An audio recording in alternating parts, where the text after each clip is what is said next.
colleagues, first of all, I would like to thank all of you for coming for the presentation of the book about the humanitarian impact of unilateral sanctions, unilateral coercive measures, and over-compliance. And I would like to thank Dr. Rustbin as well as the Paris Academy of Geopolitics for their personal and institutional cooperation with the mandate for a long time, as well as for their residents to involve into the development and publication of this book.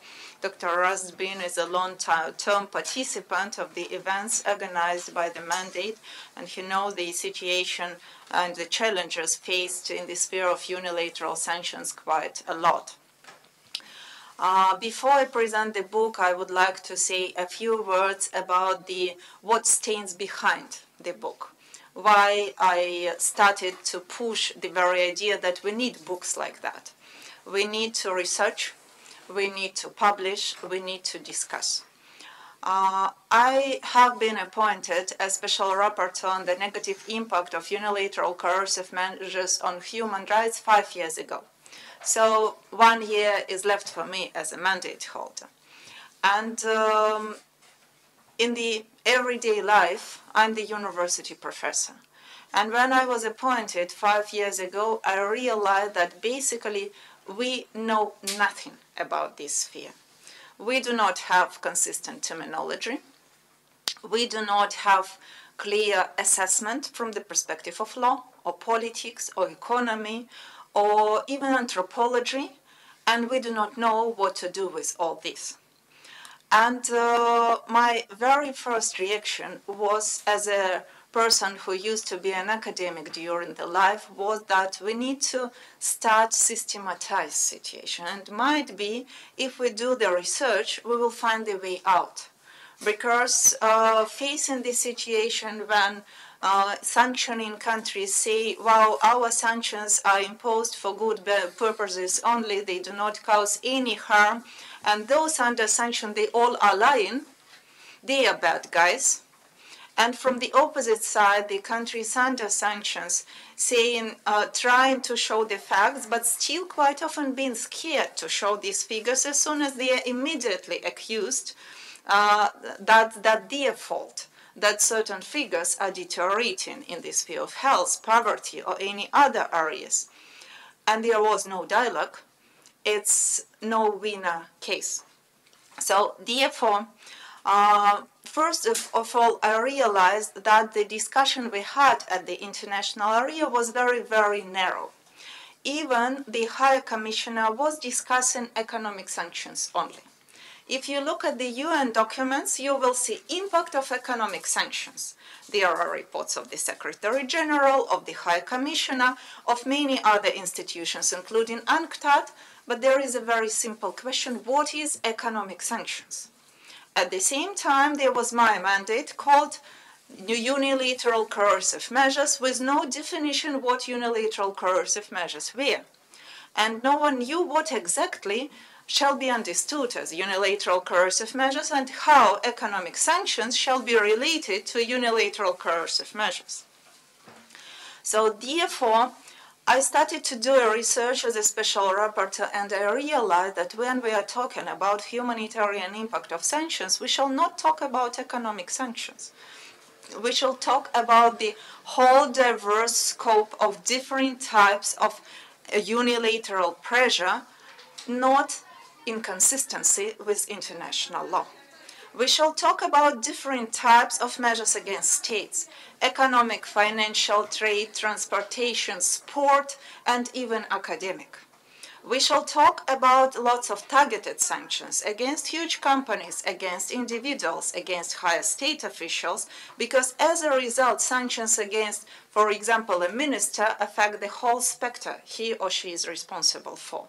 Sanctions against a huge company undermines national economy because the company cannot continue working. Sanctions against the president of the country affect the whole population of this country. Moreover, when we are discussing the situation and impacts of sanctions, we shall talk about secondary sanctions, several other means of enforcement of sanctions. What's interesting that the discussion of secondary sanctions have been rather intensive, especially in the literature published by countries imposing sanctions. But if you look at these publications, you will see that they were mostly assessing how to protect their own businesses, especially after the case brought by the European Union against the United States in 1997 and then being withdrawn from the WHO. They do not assess the legality of this activity. Not a single work. Not a single work assessing the humanitarian impact of that.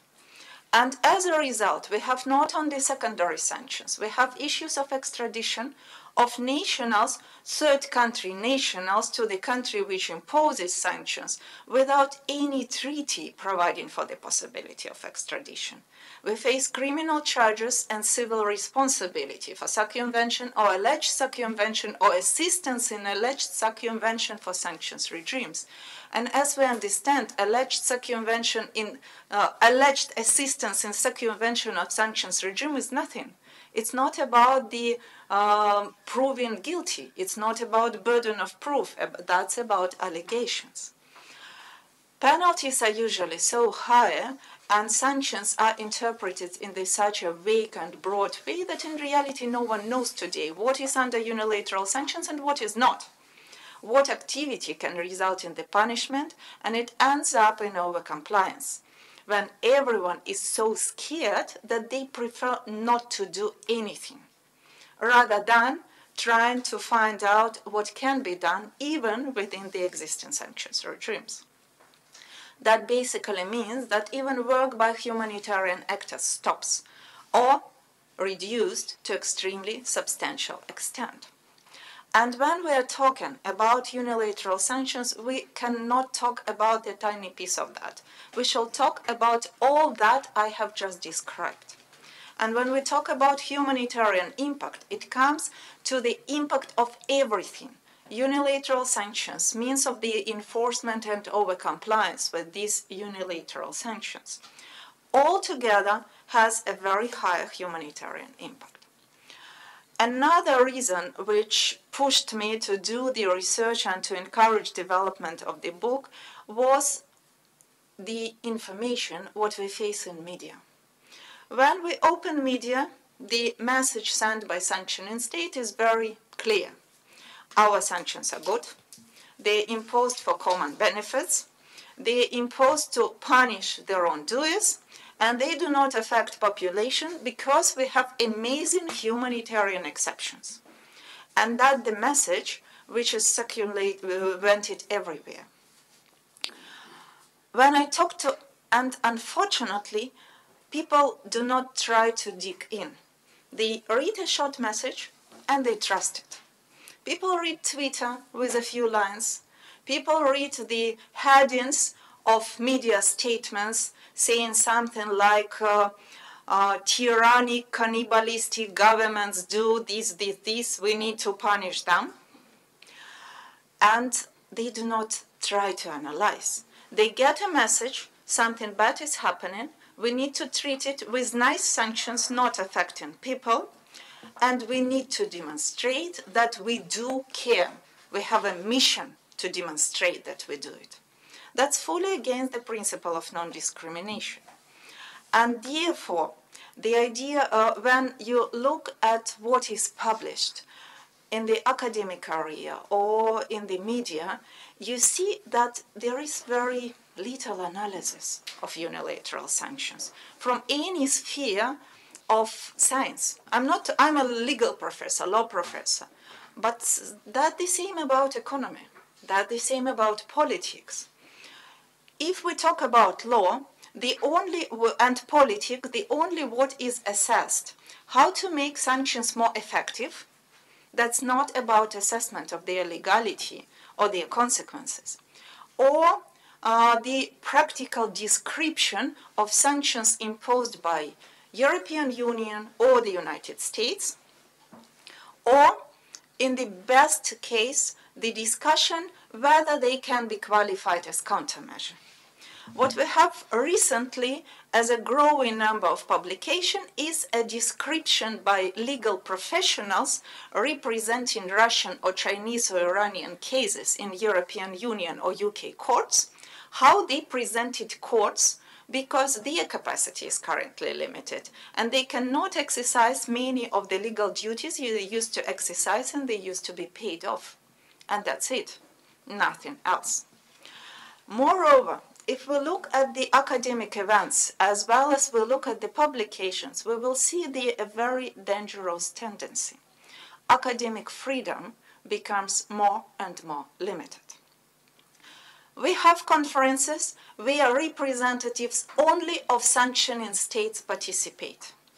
As a mandate holder, I organized a number of events and I invited scholars always, both from countries imposing sanctions, countries under sanctions, and the third countries. And I was really shocked when some of scholars coming from countries imposing sanctions were saying, oh, we have been advised not to participate in your events. Because I do not know who advised, why they asked for the advice, and especially I'm the UN rapporteur. I organize events which are looking forward to bring people together. Some other were asking me whether there will be someone coming from Venezuela or Iran or Cuba because their institutions prohibit them to participate in the same events with Cubans, Iranians, or Venezuelans. Not even knowing the names, we are not talking about a level of expertise, we are talking about clear discrimination. And moreover, since a few years, we started to face so-called sanctions clauses in the publishing policies of many official European Union, UK, and US publishing houses, which prohibit them even to accept for peer review publications submitted by scholars coming from countries under sanctions. Not because of their bad quality, because of their nationality. And as a result, we have no discussion and no dialogue. That's how the idea of this book came upon me. We need to do an expertise, open expertise, by people coming from different backgrounds, sanctioning countries, countries under sanctions, third countries. There shall be expertise coming from people being specialists in law, in politics, in diplomacy, in geopolitics, in economy, human rights specialists, anthropology. We shall have expertise dealing with specific problems concerning unilateral sanctions to avoid general discussions, are sanctions good or bad, do they justify the general purpose? The idea is whether they can be accepted under international law or not. And the second purpose was to demonstrate their humanitarian impact. If you look at the table of content of this book, you will see that it's split into three parts. So the first part is aimed to reflect on the very general theoretical issues, starting what are we talking about when we talk about unilateral coercive measures. We thought basically the first part is written by three scholars, by me, by Professor Strauss and Professor Alfred de Zaytz, who is also an active participant of the events organized by my mandate and used to be the independent expert on equitable legal order.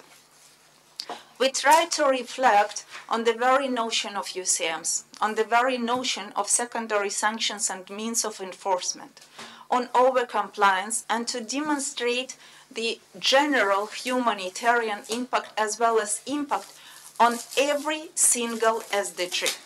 It's very easy to say, no, people are not affected, but it's very hard to deny when you see the specific figures. And that's why I asked all authors be very precise and very factual when they refer to specific impact and to use specific legal norms when they refer to any violations. It's easy to start discussion when one person says yes and another no. But it's very complicated to deny the impact and illegality when you see references to specific legal norms with factual evidences. Two other parts of the book are focusing on humanitarian impact. The very first one seeks to assess humanitarian impact on specific areas of human rights, starting from civil and political rights and up to economic, social rights, right to health, right to food, human rights in cyber area. One of the reports I presented to Human Rights Council was fully focusing on impact of unilateral sanctions and over-compliance on the right to health. And even I, who has written this report, am scared to read it, because it demonstrates figures on incredibly growing mortality rates, incredibly reduced life expectancy, especially for people suffering from specific diseases, due to the fact that people are deprived of any possibility to get life-saving medicine despite the announced existence of humanitarian exceptions. The third part of the book is focusing on humanitarian effect of unilateral sanctions in specific countries. The idea was to find scholars living in these countries, being able to reflect on the impact of unilateral sanctions inside the country, not hearing from someone, but living in that reality. Naturally, we were not able to find scholars reflecting on every country. It was the first attempt to do the research like that. But I believe that the step which we have done is already a huge step forward. Our authors were very different, starting from scholars in different areas up to the humanitarian practitioners, which reflected, for example, on the impact of unilateral sanctions on Syria. I believe that in the future, this book shall be like a pioneering one, in the area of other publications. We need good research, bringing people from different parts of the world. If you look at law, basically the rules are the same. You cannot say that it doesn't matter. We need to build up we need to forget about the rule of law-based order and start to move to rule-based order as the United States proposed. We shall rely on the rule of law as it's set forth in the chapter of the United Nations and in the UN documents. So as a result, I hope very much that this book will initiate a dialogue. As a special rapporteur, I launched Sanctions Research Platform, as scholars from many countries are deprived of the possibility to get access to publications. So this Sanctions Research Platform is open for anyone to upload information, and I hope this book will be uploaded there so that people can read it. And moreover, is the possibility to demonstrate the research which has been done by scholars and NGOs from different parts of the world and encourage further research. I also have a monitoring tool. We need to know figures. In this book, we reflected humanitarian impact on specific human rights or in specific countries. But we need to know more. When we have facts and when we have figures, it's much easier to try to talk, first of all, about the reality of impact, to look for the way out, and to decide about the issues of accountability, responsibility, and redress. I thank once again the Académie of Geopolitics for assistance and for publication of the book, all of you for coming, and I'm rather open if you have any questions.